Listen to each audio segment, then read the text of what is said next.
Are you craving a trip on Space Mountain? Well, we've got the next best thing. Welcome to Disney Coast to Coast.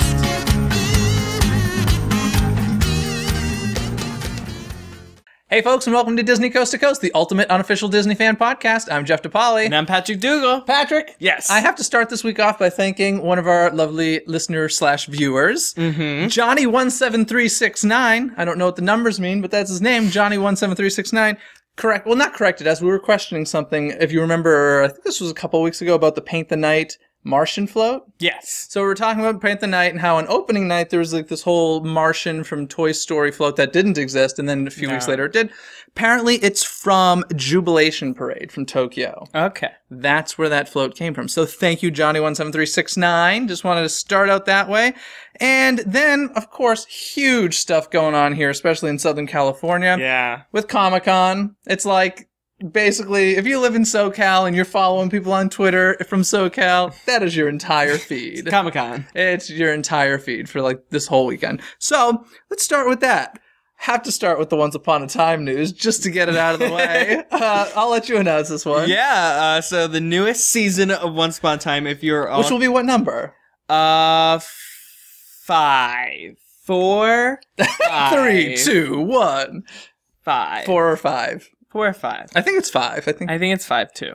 However, this is the guy who watches it, folks, and he's... I watch it. I don't want no numbers. Okay. But we're on to season 5 of Once Upon a Time. Some crazy stuff is happening if you're caught up. But obviously with new seasons, they're introducing new characters, and one of the newest characters is Merida. Oh boy. Merida's coming to Storybrooke? Do you know how many people have contacted me about this? So many. Quite a few. So many people like, Jeff, Merida's coming to Once Upon a Time. I was like, wow, I didn't watch the show to begin with, and now I definitely won't. Well, it's the season of M's, because Merida's coming, and they also released Merlin is coming. Oh, Merlin! That's cool. We got M's. So she's coming, and it's going to be played by Amy Manson, who I'm not too familiar with. Are you? No. On TV, she's done shows like Atlantis and Misfits. So if you're familiar with her, I mean, she looks right for the part from what I've seen. I'm not a Once Upon a Time fan, so I don't really care, but I do think it's funny that my least favorite Disney character ever, perhaps. Is she my least favorite? She probably is. At least princess. Is she a princess? I don't even know. She's my least favorite princess. I'll say that for sure.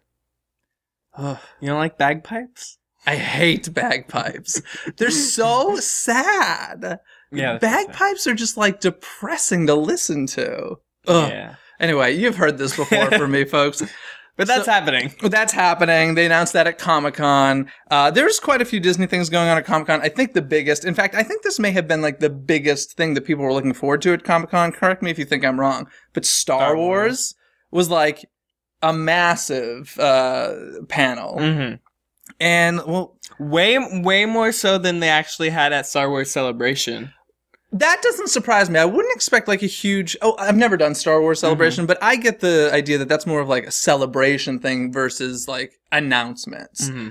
I'm a little surprised at the amount of stuff we heard about at Comic-Con simply because of the D23 Expo. Yeah. But they did not bring a new trailer to Comic-Con because I think they're saving it for the D23 Expo. But they did bring a video, folks. A 4-minute video. And did you watch? I did. I got chills. It's great. I got chills, and you're not a huge... I'm not a huge Star Wars fan, but I gotta tell you, like, the way I felt... it wasn't quite this far, but the way I felt when I first saw, like, the first Jurassic World teaser, I started getting those emotions watching this Star Wars... It was a behind-the-scenes video. If you haven't seen it, we'll track it down and put it on our Facebook page, so check it out on our Facebook page. But it's just behind the scenes, and I'm gonna... Guess what got me? Take a guess, like, what... about it got me so excited. The real special effects? They're real, folks. Real sets. Real costumed characters. Mm-hmm. Like, of course, they're using green screen or blue screen, whatever, and like for background stuff. Yeah.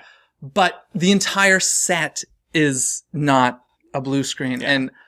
And all the little creatures you see are actual people. Like, they brought up one on stage at one point, and they're like, here it is. It's like Yes, it's fully operational and fully working, just like they did it for BB-8 in Star Wars Celebration. It's unbelievable. And there's like little people walking around in the little robotic costumes again, and the full-on puppets and animatronics, and that like really got me. And this was the first time you actually got to see Carrie Fisher and Mark Hamill, Luke and Leia, in behind-the-scenes footage, see them in their costumes for Star Wars 7. It's kind of unbelievable. It got me very excited for Star Wars Episode 7. And clearly it seemed like everybody working on the film is super, super excited about it as well. Like, they're diehard fans.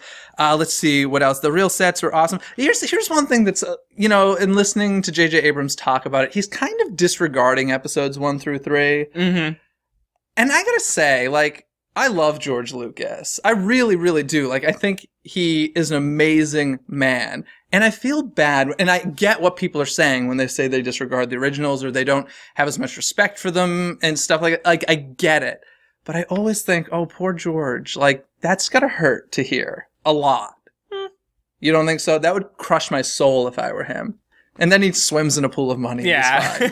No, that would actually really hurt my soul to hear people talk that way about like the last films I've made. So, but we're in for a treat. Yeah.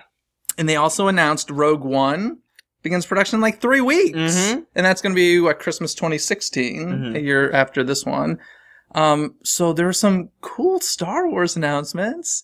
I think that, of course, people lined up overnight. Yeah. And from what I hear, J.J. Abrams and Kathleen Kennedy sent coffee and donuts, I think, to the people waiting in line. And then even after the panel, they sent them all to a Star Wars concert. This is awesome.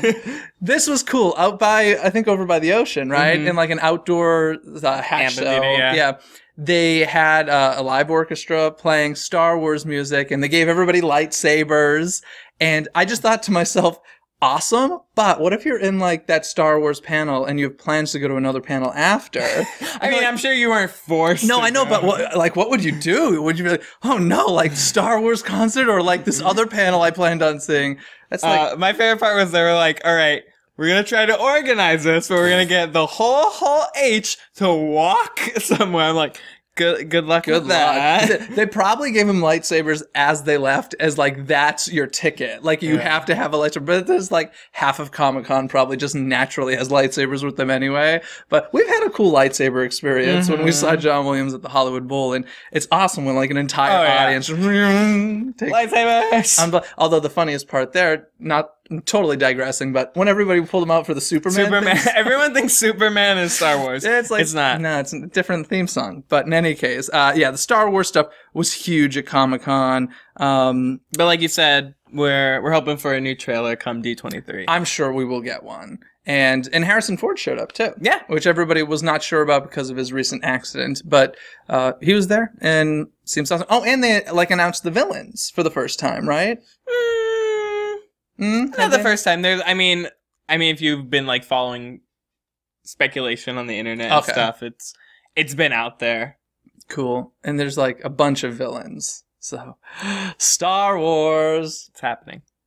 Also, a little thing that happened at Comic-Con was the Muppets had their own panel, and of course, our pals showed up. I know Miss Piggy and Kermit were there. I don't know if any of the others did. I saw a picture of Fozzie Bear, and Gonzo. Okay, cool.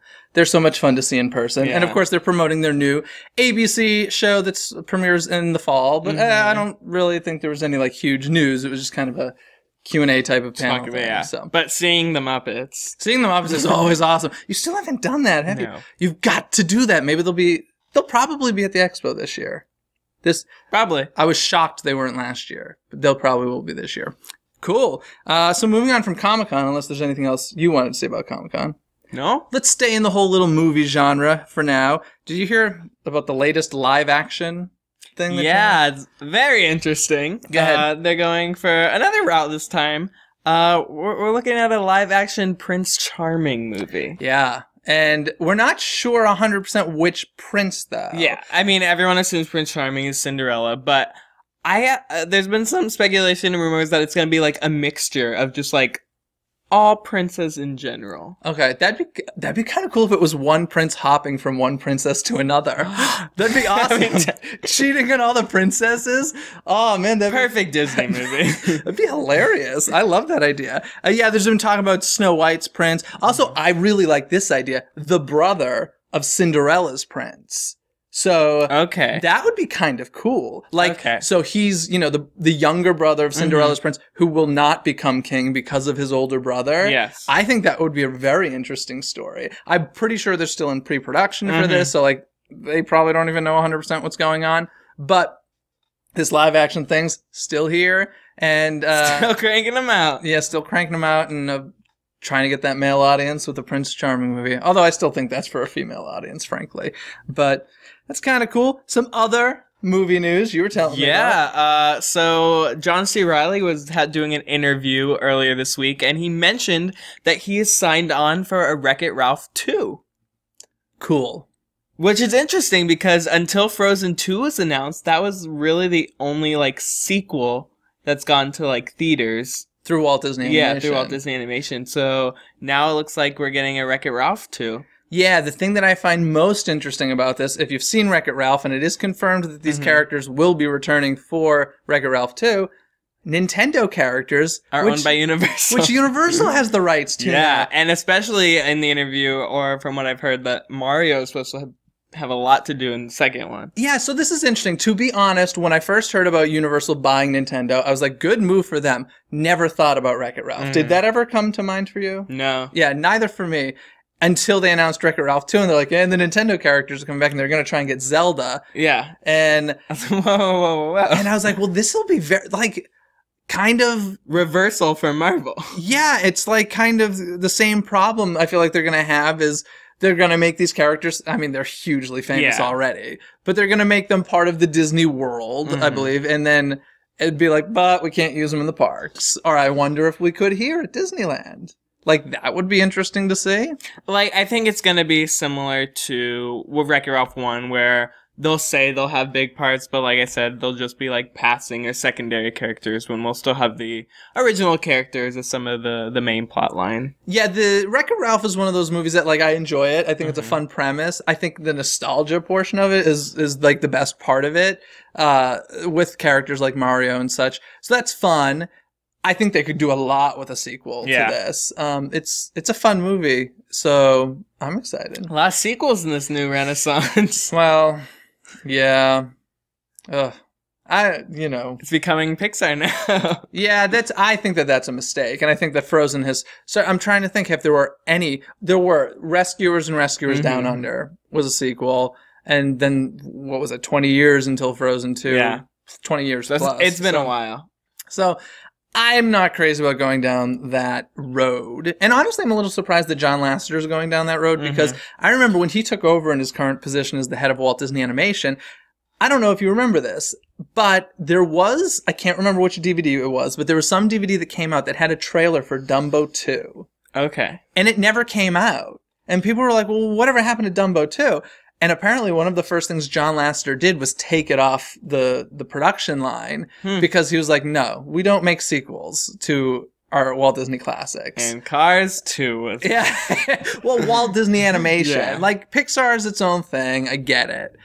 Walt Disney Animation's different. So I was a little surprised to hear that he's doing this. And it's not like they don't do sequels. They do a lot of sequels, but they're straight, like, direct-to-DVD. Well, Dumbo was supposed to be direct-to-DVD. Okay. And it was just, I mean, they were going through a lot of them at that time. There was Little Mermaid 2, Cinderella 2 and 3, Aladdin. I really liked the Aladdin sequel. A lot of people do. I know, is it you? I know somebody who actually likes Return of Jafar better than I wouldn't Aladdin. say better. Okay. I know, it might be Victor. Anyway, so that's happening. Let's see. Also in the movie world, I opted out of this one, but you saw Ant-Man. Ant-Man. What'd you think? And, like, honestly, like I've been saying, like, I wasn't, like, super excited to see it, but it's another Marvel universe. After the preview, still okay. Went into the theater, didn't have high expectations. I actually really liked it. Oh, good. It was a super fun movie, especially if you're into the Marvel universe. It deals a lot. There's a lot of nods to Avengers, and there are a couple of Avengers that actually pop up in the movie. So what? yeah, so is he going to be part of the Avenger universe then? Yes.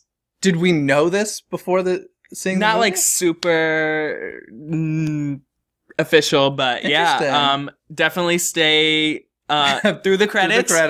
There's a scene in the middle of the credits, and there's another scene at the end of the credits. So people left after the middle credit scene. I was like, "What are you guys doing?" But you're like, I know better than that. So there's the two of them are really important, and the second one doesn't even have to do with Ant-Man, but another movie coming out. So yeah, we're not gonna spoil on here. No. But the second we stop recording, he's gonna spoil for me because I literally had a ticket to see Ant-Man and decided not to. Yeah, but I would suggest if you're a huge fan of Marvel, and it's definitely more so like an Iron Man-y movie where there's like a couple Iron gags. Man-y, yeah, an Iron Man-y movie. But it's fun. I think that's the best way to put it. Like, I had a super fun time watching it. That's how I felt seeing the preview in the Bugs Life Theater. I was like, wow, I enjoyed that much more than I expected to. So I'm glad to hear you enjoyed the movie. Yeah. Yay. And then a little bit of just quick little news. The Mickey shorts that have become fairly popular they originate on Disney Channel, but then I think the next day you can find them online, which is probably where most people watch them. But they're coming back for a third season. Oh, okay. I don't even know where the second season went. Just keep going. But if you haven't seen these, they're kind of cool because they're in like an old-fashioned type of animated style. And Mickey and like the Fab Five kind of travel the world in them. It's pretty cute. I actually haven't. You've seen none of them? I've seen little pieces of them. I think like the first one that came out was in Paris or something like that. And Friday, July 17th, which just so happens to be the 60th anniversary of Disneyland. Yes, and the release of Ant-Man. Oh, is that when it comes out in theaters? Jeez. That is when the Mickey shorts will return to Disney Channel and for third season. So that's pretty cool. Now some awesome news. Yes. Do you know what I'm talking about? No idea. There's a little musical that I'm rather obsessed with. Uh-huh. Now, do you know what I'm talking about? Yes. It's called The Hunchback of Notre Dame. Oh, never heard of it. Yes, you have. Pat and I have seen it. We've talked about it on the show. I'm obsessed. Are you obsessed? I like it. Yeah, he likes it. It's fantastic. That's great. We've discussed how, it was at least for me, one of the greatest theatrical experiences of my life. Sadly, not going to Broadway, which is very sad. It's for financial reasons. It's not because people didn't love it. It's not because people loved it. It's not because it didn't do well. It's sold out. It's sold out every show. It's just a very expensive show due to the amount of members in the cast. And very happy to say, the album is happening. Not only is it happening, which we've announced on a previous episode. It has a release date. We've got a date, which is? November 20th? 30th? Yes, 20th. I know it's something with 0. November 20th, it is coming out. Even better news on top of that, confirmed. All the original cast. I don't know about all, but I know Michael Arden and I know Patrick Page, and those are the two that I was like, Sierra and I believe her as well, yeah. And then Eric something who played Clopin. Yes. So a lot of the principals. A lot of the principals are returning for it. This is great news. There's now an official record of this musical because they didn't shoot it to be released on DVD, which frankly I wish they had. I am hearing rumors that it's going to be touring the country. I'm hearing they're trying to probably not the same cast, but they're trying to put together a show to tour the country and perhaps the world. Yes. But this is great news. If you're a musical theater nerd like myself, cast albums are like, that's the record. You can have those memories and everything and that playbill, but like the real record of the cast album. So they're having, what are they calling it? The American Premiere Studio recording. And that will be the official record that this fantastic musical Hunchback of Notre Dame, brought to you by Disney Theatrical, existed. And I couldn't be happier. Yay. I will be pre-ordering. Like, this is one of those not download musicals. This is one of those, I want a hard copy in my hand. Like, I want that booklet to flip through. So, I'm excited. It's so far, so close. Yeah, it's really not far at all. But November's going to be here. So it's going to be here like that. But I'm beyond excited about that. But first we have to get through the horror season. Oh yeah, which is getting announcements already, which is fantastic. Let's see.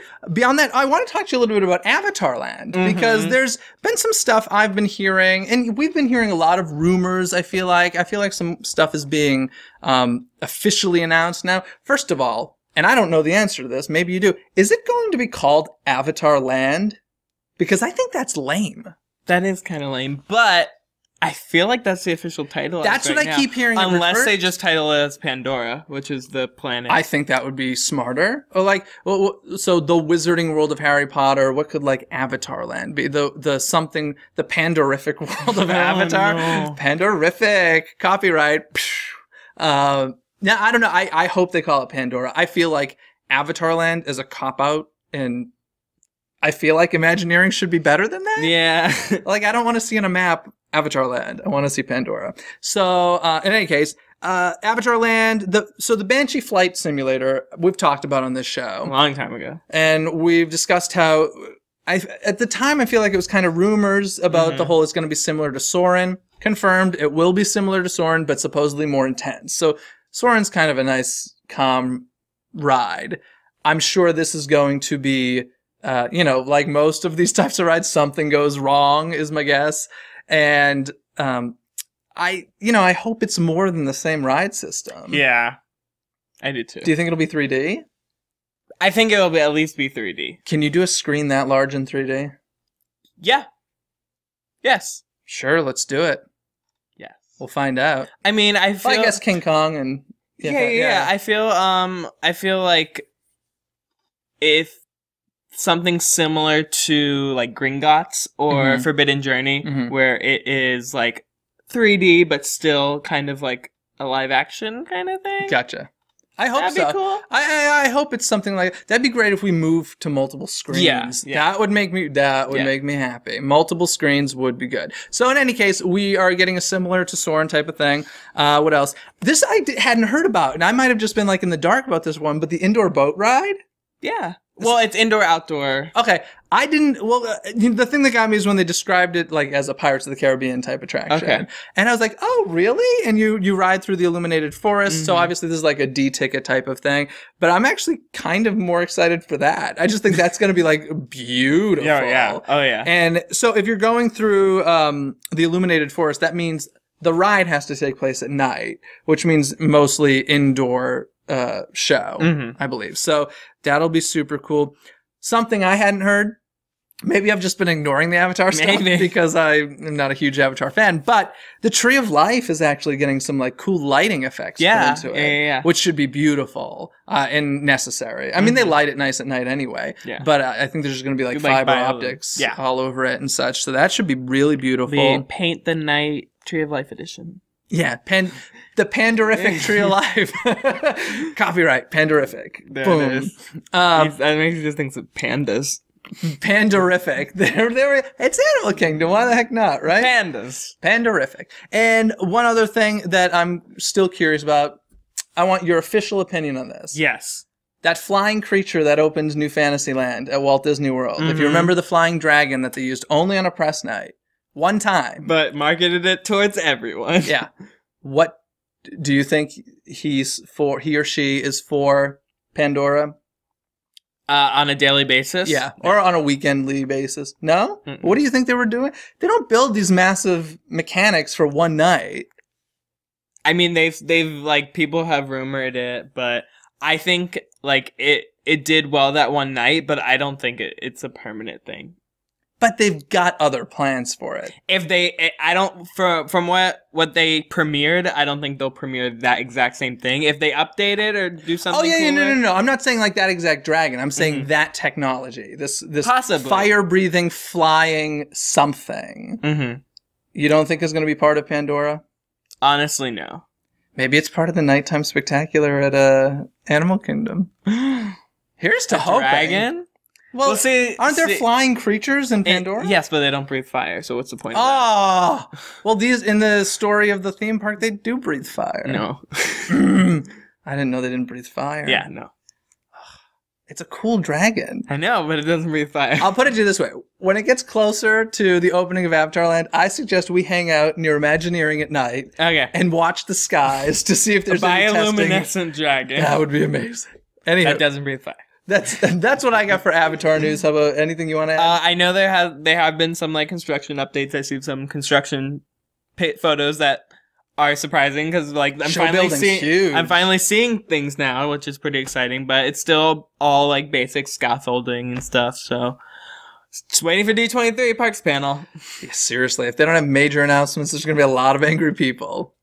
Also, speaking of Animal Kingdom, they're doing a cool little test here where they're going to let people into the Animal Kingdom Oasis early, which I guess is just the entrance, right? Basically, which this surprised me. Apparently, there are long lines outside of Animal Kingdom before it opens. So they're trying to get people in, and at that point, they'll be able to kind of access their Magic Band Fast Passes and stuff like that. I think it's a good idea. Yeah. And I know there's definitely always a rush to Everest in the morning. Oh, is that? I assumed it was more of a. You always hear go to the safaris. It's the animals Everest are more or active. Kilimanjaro, yeah. Yeah, cool. So that's going to start happening over at. It's a test period for like this month of July. And over at Animal Kingdom, they also debuted their new Harambe market. Oh yeah. So they got some new shops, new stores, new little hidden decorations. There's like hidden Mickeys all over the place. But so Harambe market's all revamped. New ways to spend money. Yeah. Yeah, here at Disney's Animal Kingdom. Cool. Captain EO's returning to Epcot July 19th. Which not Disneyland. Not Disneyland, which I like. It's still Tomorrowland. No, like they're not nothing. showing it. Yeah. It's nothing right now. I think it's going to become Marvel. I don't know. I feel like they're going to do something more permanent with that space. So that's happening. We spoke about, I think it was last week's episode, this whole tax-free ticket situation at Disneyland. Yes. It passed, ladies and gentlemen, which means Disney has to put like $1 billion plus or $3 billion, something like that, into Disneyland. Yeah. So still no taxes on Disneyland tickets, however, which is good for us both ways because that means a huge renovation, expansion, whatever is going to happen. And we don't have to pay taxes on our tickets. Yay! And I just updated my annual pass, so I am good to go for another year and tax-free. Nice. And this is approved for 30 years, which will fly by. Like, frankly, you make these deals, and you're like, oh, that means I don't have to worry about it. And then 30 years pass, and you're like, oh, man. Remember when... Yeah, remember when we thought we had forever? Remember when APs were $700?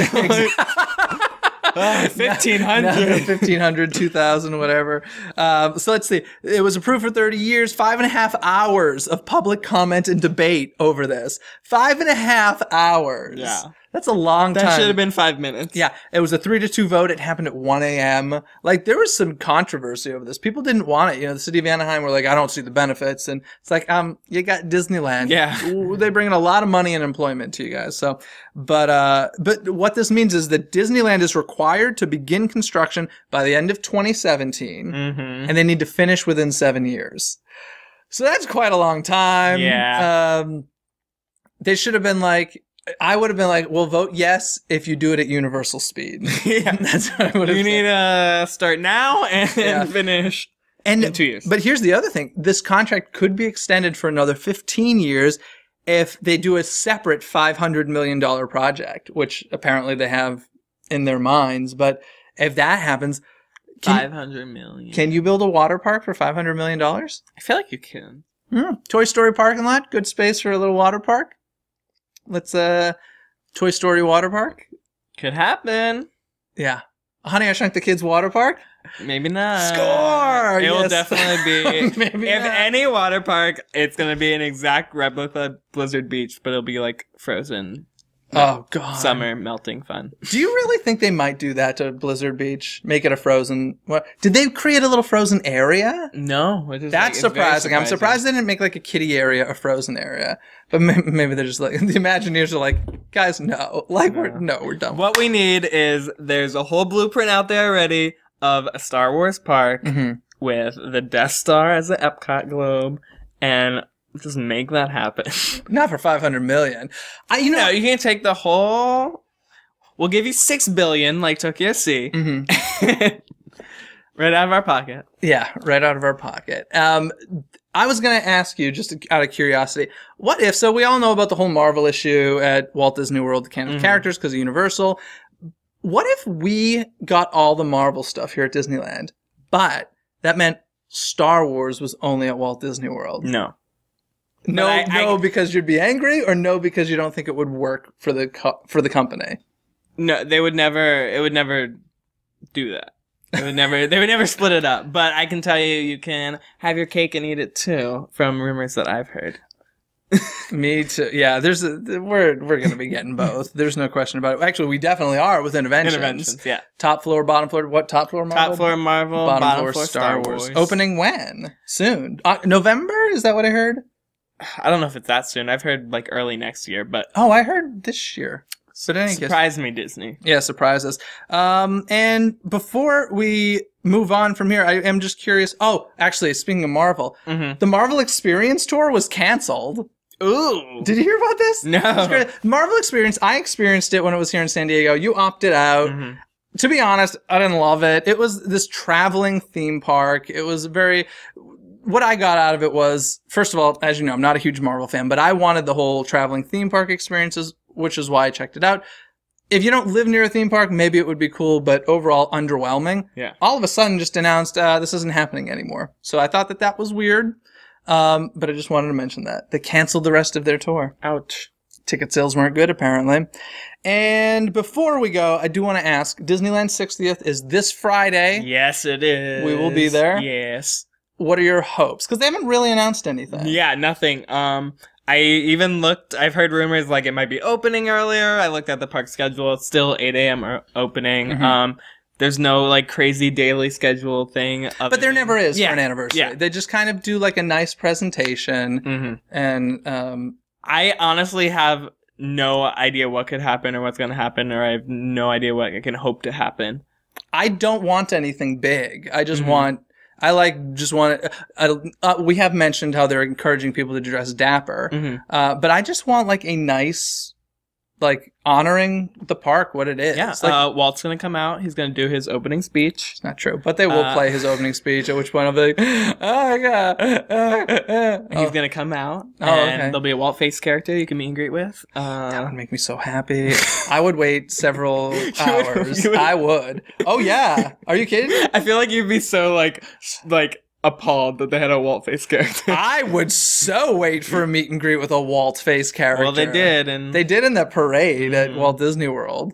But in any case, yeah, so that'll be exciting. We'll have a lot to talk about as far as the Disneyland 60th anniversary, official anniversary date on next week's episode. So come back for that. And so that what I said was, now that means it's trivia time. And this week we're going to join one of our other friendly Disney podcasts to join us for some trivia. Okay, today for our trivia section, we have Todd from the Disney Film Project. And the Disney Film Project is a podcast all about the films of the Walt Disney Film Company. They review one Disney-owned movie each week. This includes Marvel, this includes Lucasfilm, Walt Disney Animation, all of the different branches, correct? Yes. Excellent. Welcome to the show, Todd. Thanks for being here. Thanks. Thanks for having me. And our trivia today is based on 1990s movie trivia, of course, since we've got the Disney Film Project here with us. So let's see if you can stump us. Okay. So I have two favorite movies from the 90s, so I picked a question from one of them. Okay. Okay. I went with Hercules. Okay. That's Patrick's favorite as well. 1997, right? And my question is, what shared goal do both Hercules and Phil want to gain in the movie? Ooh. I've seen that movie like once probably, but Pat loves it. So to be a hero? Train a hero? That's the trick answer. That's not the right answer, because becoming a hero is the path to what they seek. Okay, becoming a hero is the path. Oh, to be remembered in the stars or something. Have a place in the stars. Right. They both are seeking immortality. Okay, interesting. And Phil is the Danny DeVito character, right? Yeah. Okay. Yeah. Oh, that's cool. Hercules, they want to be a star, essentially. But they want to be remembered forever, though Hercules wants to live with his parents, and that requires actual immortality and being remembered forever. Phil just wants to, when he passes, be remembered. Interesting. Well, we've got a bit of 90s trivia here for you as well. So, a lot of the Disney films in the 90s were scored by Alan Menken. Do you know how many Disney movies Alan Menken wrote for in the 90s? Oh. I'm going to go with 7. Ooh, very close. Oh, did I go over like on Price is Right or? A bit. A little bit. Then I'll go with 6. It is 6. Do you know those 6 films? Probably not. I was just kind of counting up films in my head as to what a number might be based on percentage and stuff like that. So, well, he did. I'm terrible with the music. Like, the music is the worst thing for me. It's Alan Menken. It's Alan Menken, though. Matter, like, I know songs, and I don't, like, I have to think about who actually wrote them really hard. Like, if I looked at my iTunes, I could figure it out. Well, there's 5 of the 6 are animated, and 1 is actually live action. Oh, which one's live action? Newsies. Oh, Newsies. He did the music in Newsies. See, I wouldn't have known that, because I've only ever seen Newsies once, and that was for an episode of the podcast. Oh, no. Newsies is incredible. It's Beauty and the Beast, of course. Now, the trick, maybe you got 7 because you were thinking Little Mermaid, perhaps, but that's actually 1989, so it's not the 90s. So he did Beauty and the Beast, Newsies, Aladdin, Pocahontas, Hunchback of Notre Dame, and Hercules, which you just mentioned. So there we go. That's 6 for him. Quite a few Academy Award nominations along the way. Yeah. And a couple of wins, I believe. So it's pretty awesome. Anywho, Todd, thanks for being on the show. Really appreciate it. Once again, you can find Todd at DisneyFilmProject.com. And thank you very much, Todd. Thanks. Thanks so much. Guys, thanks for joining us this week. And as always, sign up with us on social media and connect with us at places like Twitter. And Facebook. And Instagram. And YouTube. And our blog on Tumblr. And SoundCloud, iTunes, YouTube, everywhere. I think that's it. Yeah. You can find us everything at DisneyCoastToCoast.com. Thank you so much for tuning in. We'll be back next week. Bye. Happy 60th. Thanks for listening to Disney Coast to Coast. Have a magical day. Hey folks, and welcome to Disney Coast to Coast, the ultimate unofficial Disney fan podcast. I'm Jeff DePaoli. And I'm Patrick Dougal. And I'm Rick West. We have a guest today. Rick West from Theme Park Adventure is here with us. Wow. And we will be talking to him all about Theme Park Adventure in just a minute.